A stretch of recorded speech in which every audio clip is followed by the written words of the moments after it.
Bienvenue dans les Voix des solutions. Parce que j'ai la chance de croiser des personnalités engagées pour un monde plus inclusif, j'ai souhaité partager ces rencontres avec vous dans cette série de podcasts. Une femme sur 4 en Afrique a créé son entreprise, ce qui fait des femmes africaines les premières, de loin, entrepreneurs au monde. Les femmes entrepreneurs en Europe, elles ne sont que 6%.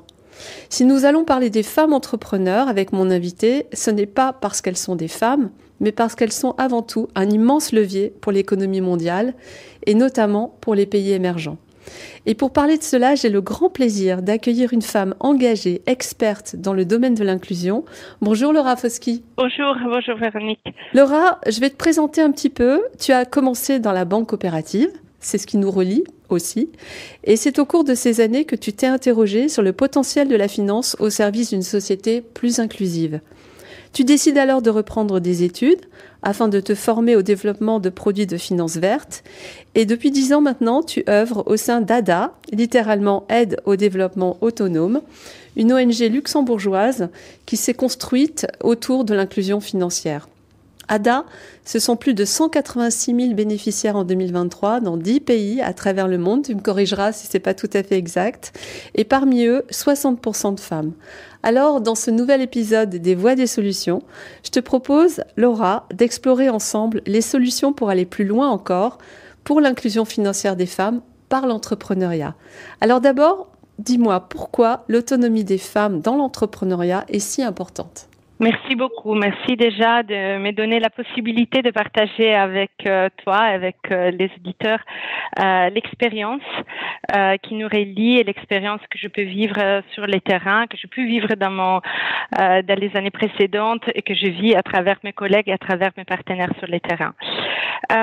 Pourquoi les femmes sont importantes dans les contextes de l'entrepreneuriat? Parce que les femmes sont des moteurs économiques super importants dans les économies informelles en particulier.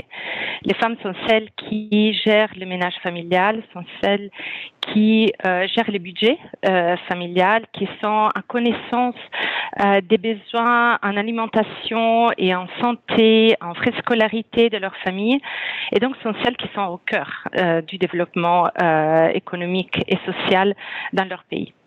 En particulier, les femmes, par contre, on est bien optimiste, on est bien conscient de leur potentiel, mais on est aussi au courant des contraintes principales qu'elles vivent dans leur développement économique et donc dans l'entrepreneuriat aussi.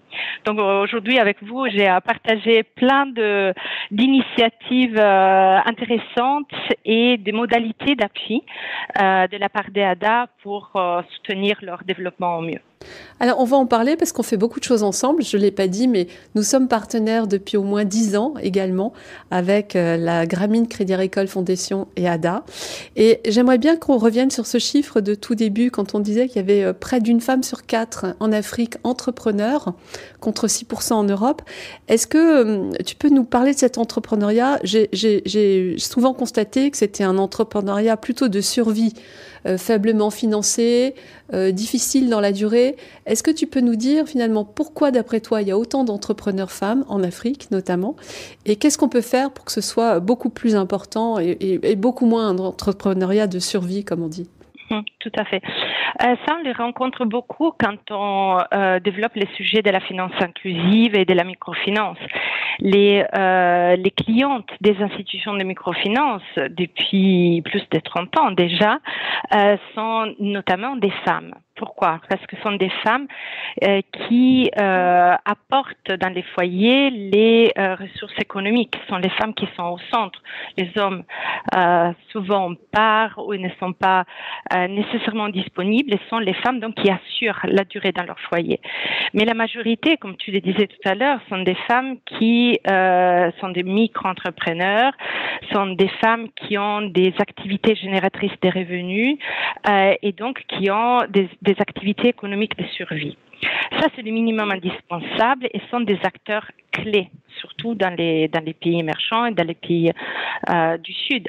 Ce qui est plus compliqué et plus difficile, c'est de transformer ces potentiels de femmes entrepreneuses dans un entrepreneuriat durable et dans un entrepreneuriat qui fait la différence dans les contextes économiques dans lesquels elles se trouvent, un entrepreneuriat de petites et moyennes entreprises ou de grandes entreprises également.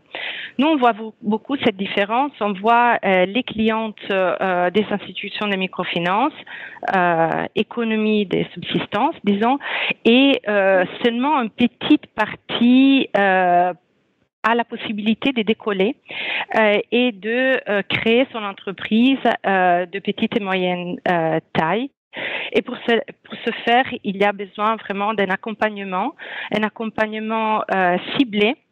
Il n'y a pas de solutions standardisées, en particulier quand on parle de femmes entrepreneuses, et un accompagnement qui tient compte des aspects des besoins financiers, tient compte du contexte socio-économique local et du contexte dans lequel elles se retrouvent comme femmes, et aussi évidemment un accompagnement aussi technique ou un accompagnement non financier. Donc ces trois éléments sont nécessaires et fondamentaux pour permettre ce potentiel vraiment de grandir.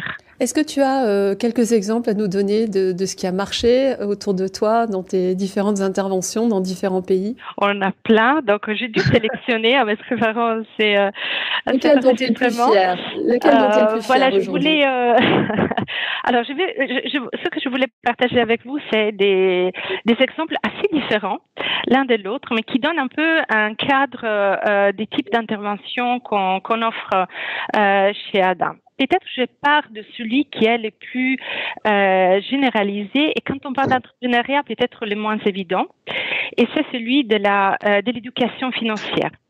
Une des barrières principales du développement des femmes, de l'accès à l'entrepreneuriat et de l'accès aux services financiers des femmes, c'est le fait que les femmes n'ont pas nécessairement le même niveau d'éducation des hommes, elles n'ont même pas le même niveau d'accès aux services financiers, dû au fait que n'ont pas nécessairement de biens à pouvoir apporter en garantie ou une historique d'entrepreneuriat suffisamment importante pour convaincre les services financiers, les institutions financières à leur offrir des services adaptés.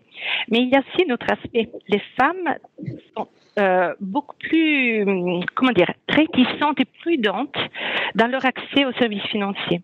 Ce qui fait que si elles ne connaissent pas, elles vont pas demander non plus un service financier, en particulier les crédits. C'est ça, elles n'osent pas, en fait. Elles n'osent pas, elles ne sont pas à l'auteur, elles n'osent pas, mais elles sont aussi prudentes, assez adverses au risque. Sauf que dans un côté de gestion d'entreprise, c'est pas mal non plus. Donc les programmes d'éducation financière assez massifs deviennent très intéressants pour faire comprendre aux femmes les enjeux qu'il y a derrière l'accès à des services financiers, ne soit que ouvrir un compte courant et la possibilité de le gérer au mieux pour leur famille et pour leur entreprise et de familiariser un peu avec l'activité financière. Ça suffit de très peu d'une éducation assez basique qui souvent passe le mieux quand elle est faite de manière innovante, avec les réseaux sociaux, avec des messages pédagogiques qui permet vraiment d'atteindre un plus grand nombre possible de jeunes femmes. Et c'est ce qu'on a fait en Tunisie avec le gouvernement tunisien qu'on a appuyé. C'était un programme qui était basé sur différents types d'activités, dont une, celle de l'éducation financière, et ça a permis d'atteindre, là je cherche un peu les chiffres, mais plus de 2000 bénéficiaires femmes dans les zones rurales. Avec ces moyens de réseaux sociaux où c'est beaucoup plus accessible de pouvoir les rejoindre avec des outils qui sont digitaux plutôt que des formations classiques, disons. Ça, c'est un exemple très large, très basique. J'ai un autre exemple au Sénégal, le support à notre partenaire. C'est un partenaire qui a été créé au Sénégal par un un club de femmes entrepreneuses, de femmes qui, dans leur pays, avaient eu un succès en termes de carrière et qu'elles se sont voulues réunir et créer le Women Investment Club avec l'objectif vraiment de supporter, soutenir, aider les femmes entrepreneuses. Et dans ce cas-là, on ne cible pas l'économie de subsistance, l'activité génératrice des revenus, mais les PME. Donc, des femmes qui ont une initiative entrepreneuriale d'une taille assez intéressante déjà, mais qu'elles ont besoin d'un réseau, elles ont besoin d'investissement parce qu'elles n'ont pas suffisamment accès, elles ont besoin donc d'un accompagnement, elles ont besoin d'un réseau qui leur permet aussi de pouvoir avoir accès au marché, avoir du potentiel dans leur gestion d'entreprise, que ce soit en termes de marketing, en termes de gestion humaine, en termes aussi de gestion de la croissance. Ça, c'est quelque chose toujours de super important. Le passage d'une taille petite à une taille moyenne, c'est crucial et a tellement d'enjeux qui demandent vraiment un appui et une assistance. Donc, le WIC, le Women Investment Club, que nous, on a appuyé dans sa création, déjà, comme fonds d'investissement au Sénégal, offre vraiment aux femmes entrepreneuses ce type d'activité avec beaucoup de succès au Sénégal et dans la région aussi. On les a rencontrées, tu sais, nous sommes allés, nous investissons beaucoup nous-mêmes au Sénégal, on les a rencontrées au mois de décembre dernier et ce sont des femmes assez remarquables qui effectivement expliquent à quel point l'enjeu pour elles aujourd'hui, c'est d'être aussi des rôles modèles pour d'autres et d'accompagner non seulement par leur expérience, mais aussi par leur savoir, mais également en investissant elles-mêmes finalement dans des structures prometteuses. Et donc elles mettent aussi leurs moyens financiers au service de femmes entrepreneurs.